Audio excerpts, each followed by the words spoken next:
What's going on, guys? It's your boy Arjun back again with another video. Today we're going to dive into a question that's a little bit deeper. Like I said, we're going to be getting into this. Today we're going to be answering the question on why Emperor Palpatine, widely regarded as a phenomenal duelist, hated lightsabers and loathed lightsaber combat.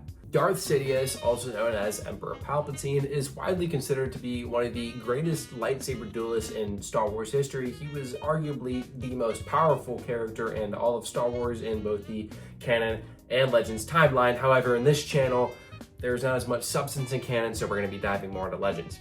In Legends, and also in canon, he's mastered every single lightsaber form and defeated some of the Jedi Order's strongest masters, and has gone toe-to-toe with members of the Order such as Grandmaster Yoda and Mace Windu. Now, despite all of that, Palpatine actually claimed that lightsabers were beneath the Sith. And in his own words, the Sith had, quote, grown beyond the need for lightsabers, and he stated that he only carried one to mock the Jedi. But if that was really true, then why did he master the lightsaber form? Now, you might be thinking, oh, he just answered the question, video over, time to click off. That's not it. There's more. Why did he keep multiple lightsabers hidden throughout Coruscant? Why did he continue to use them long after the Jedi Order had been vanished? At first glance, this doesn't really make sense. It kind of seems like a Star Wars contradiction, right? But the man who dedicated years to mastering lightsaber combat all throughout his apprenticeship, not just one of the forms, but all of them, he became very proficient in Form 7 Juyo, which requires tremendous understanding of not only the dark side, but also tremendous understanding of all of the dueling techniques in general. Now, that is a gigantic investment for someone who loathed lightsaber. For someone who thinks that they're beneath him, that is a very large investment. And it wasn't just training, it was Palpatine always had a backup lightsaber. He always had something on him. He always had one up his sleeve, he always had one in the statues in his office, and it always remained concealed along with him. Now, if lightsabers really meant nothing to him, then why would you prepare backups? Well, the answer to this is a little bit more simple than you might think, and it's because despite what he said publicly, Palpatine understood that a lightsaber is still a necessary weapon in these times, especially during the Republic era where, well, all the Jedis use lightsabers. Now, his actions do tell a different story. We see this throughout Star Wars, he ignites his blade against Windu and the other three Jedi Masters. He duels them in Yoda in the Senate chambers, and he kills Savage Opress. He battles Darth Maul. In the canon novel Lords of the Sith, he uses his lightsaber multiple times while stranded on Ryloth, even though there wasn't a single Jedi nearby. Now, that last example is especially important. If Palpatine only carried a lightsaber to mock the Jedi, then why would I mention that? He used one on Ryloth, stranded during the Age of the Empire. Why use it against champs and duelists, Twi'lek resistance fighters? None of those encounters involved Jedi, right? But clearly the lightsaber still had a practical value to him. To really understand this, we have to go back 1,000 years. Back to the original beginning of the Rule of Two Sith lineage after Darth Bane destroyed the old Sith Order and emerged the head of a new, smaller, more condensed Sith Order. The ancient Sith used to conquer through armies, through open war, purely through brute strength and primarily lightsaber combat and other just blunt force powers. And victory belonged to whoever had the best lightsaber or the best force technique, any of that. And Bane realized that strategy had failed. There was no purpose. They never won. They would get kicked back by the Republic in every single war. You look throughout all of that, every single war, old Sith Wars, new Sith Wars, hyperspace war, all of it. They all got kicked back every single time. The Sith Empire would make gigantic advances, and then once the Republic kind of kicked into war mode, they got kicked out immediately. Every single Sith Empire eventually collapsed under infighting and its own ambition, and so forth. Darth Bane created the Rule of Two Sith.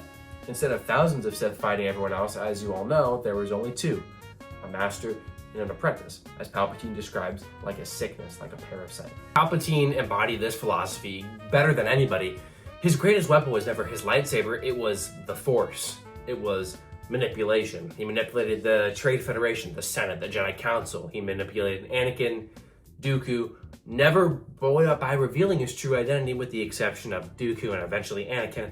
He became the Supreme Chancellor, and he played both sides of the Clone Wars. He was a loving, kind man on one side and a Sith Lord to the other side. He crowned himself Emperor, and think about that. He conquered an entire galaxy without really drawing a lightsaber outside of the duel with Yoda and the Jedi Council members. Palpatine saw many weaknesses with the Jedi, and one of those weaknesses that he understood was that the Jedi still believed that every victory came with the blade.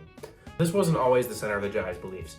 once we start getting into like that, like not like New Republic, like the end of the Republic, the First Republic, you know, they kind of started shifting towards different things. Count Dooku and I think it's this is off the dome. This isn't in the script. Count Dooku in Labyrinth of Evil, I think it was, describes that Yoda has been totally complacent and has not noticed the roots of dark side that the Jedi are allowing.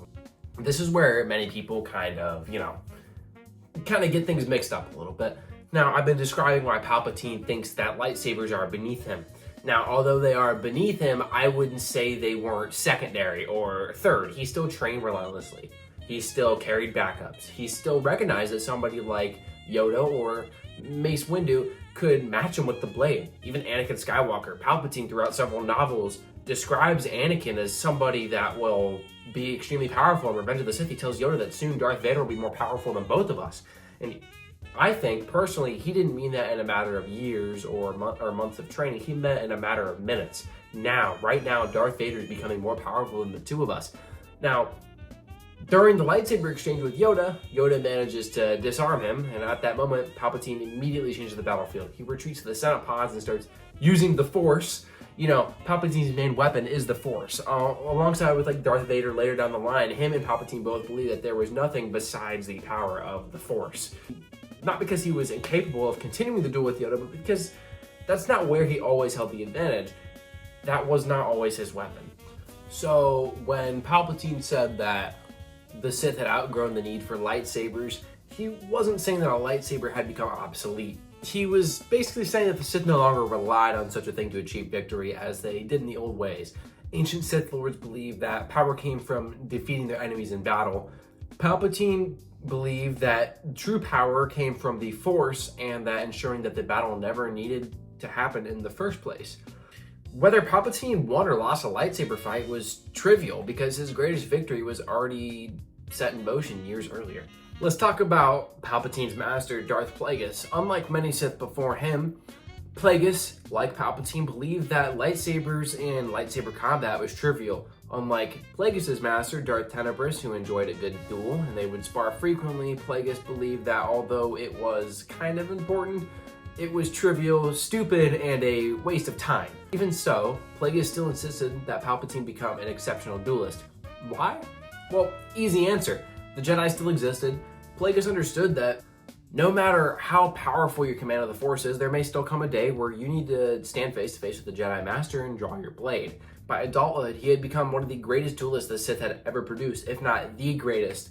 Interestingly, you can see Palpatine's philosophy reflected in the apprentices that he chose. Darth Maul was trained like a living weapon. He was solely born in the depths, the heat of lightsaber combat. While he certainly possessed extreme force power, at least before he got cut in half, Palpatine emphasized brutal lightsaber combat because Maul's purpose wasn't to rule the galaxy, it was to kill people by the blade, to reveal himself to the Jedi, to be the best blade duelist. Count Dooku, on the other hand, was already one of the greatest swordsmen of the Jedi Order, and he was produced before becoming a Sith. Palpatine didn't create Dooku's incredible skill with the lightsaber, he inherited it. He added dark side spin to it. In both cases, Palpatine valued lightsaber combat in other people. He personally believed that true dominance came from intellect and manipulation, and that is why he chose his apprentices. He let the underlings do it for him because, once again, Palpatine believed that he was the one true Sith. He believed that he was the end-all be-all of the Sith lineage. These Dooku, even Vader, even Maul were just pretenders, dudes who were just under him. And that's why he had them do that kind of stuff. Let's expand the Yoda duel a little bit. The duel with Yoda perfectly illustrates this mindset. For much of the battle, it was blade against blade, matching one another in speed and precision. Yoda's 900 years of just Jedi training versus Palpatine's couple decades of that. Nonetheless, I'm not diving into that. According to the Revenge of the Sith novelization, Yoda eventually managed to disarm Sidious, forcing the Sith Lord to retreat. Honestly, if you ask me, and we're looking at the movie now, Yoda won. I think Yoda won. That's just me. Go flame me in the comments. I think Yoda won. The moment is incredibly revealing. Rather than trying to desperately recover his lightsaber, Palpatine immediately shifted to his greatest strength, which was the Force. He began hurling Senate pods across the chamber to Yoda. The duel transformed from a combat of swordsmanship to a contest of raw Force power, And that is where Palpatine really wanted the battle, and that is where I would argue that Palpatine kind of gained the upper hand. In the end, Palpatine wasn't rejecting the lightsaber itself. He was rejecting the philosophy behind it. The Jedi believed that victory came through discipline, honor, and skill with the blade. And the ancient Sith believed it became through strength with the blade and pure brute force conquest. But Palpatine believed that the greatest victory was one achieved long before the first strike was ever made. By the time the Jedi realized that they were fighting a Sith Lord, the Republic had already fallen.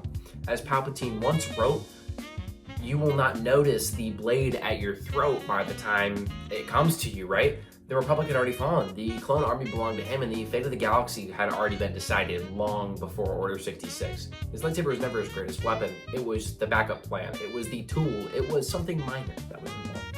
All right, guys. Hopefully you guys enjoyed that video. Sorry for not posting a video in a while. I think it's been 2 weeks. Dude, it's summer. I'm a dude. I got a job. Stuff like that. It's been kind of crazy recently. You know how it is, boys.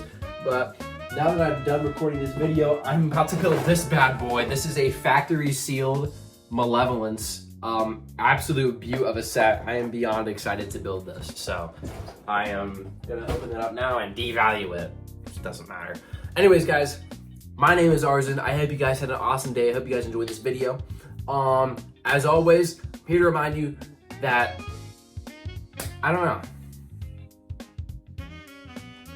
that I brought peace, freedom, and security to my new empire. Peace.